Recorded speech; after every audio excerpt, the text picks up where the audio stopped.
열왕기상은 다윗 왕조의 말기부터 솔로몬의 즉위, 그리고 이스라엘이 남유다와 북이스라엘로 분열되는 과정을 기록한 책입니다. 1장부터 2장에서는 다윗의 말년과 후계자 문제가 등장합니다. 아도니아가 스스로 왕이 되려 하지만 예언자 나단과 밧세바의 지혜로운 개입으로 솔로몬이 정식으로 기름 부음을 받습니다. 열왕기 저자는 왕권은 혈통이 아니라 하나님이 정하신 자에게 이어진다는 점을 강조하며 다윗 언약의 전개를 보여줍니다. 초반부에서 솔로몬은 하나님께 지혜를 구하고 탁월한 판결과 통치로 명성을 쌓습니다. 두 여인의 아이를 두고 벌인 재판은 그 지혜를 대표하는 상징적인 장면입니다.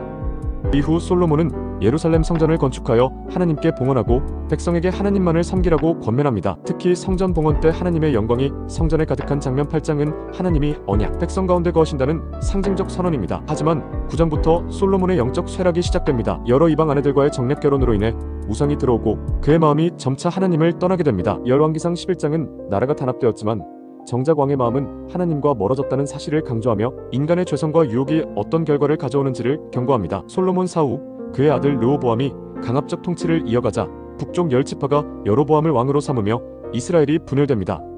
여로보암은 금송아지를 만들고 우상 숭배를 조장하여 북이스라엘의 신앙을 타락시킵니다. 이후 남유다와 북이스라엘은 서로 대립하거나 동맹을 맺으며 복잡한 역사가 이어집니다. 열왕기상 저자는 각 왕들을 평가할 때 하나님 보시기에 정직했는가 아니면 여로보암의 길을 따랐는가를 주요 기준으로 삼습니다. 후반부에서는 예언자 엘리야와 북이스라엘의 아합 왕이 대결하는 이야기가 등장합니다. 아합은 이방 여인 이세벨과 결혼하여 바알 숭배를 공식화하며 이스라엘의 종교적 타락을 극대화합니다. 이에 엘리야는 갈멜산에서 바알 선지자들과 대결하여 여호와만이 참된 하나님임을 증명합니다.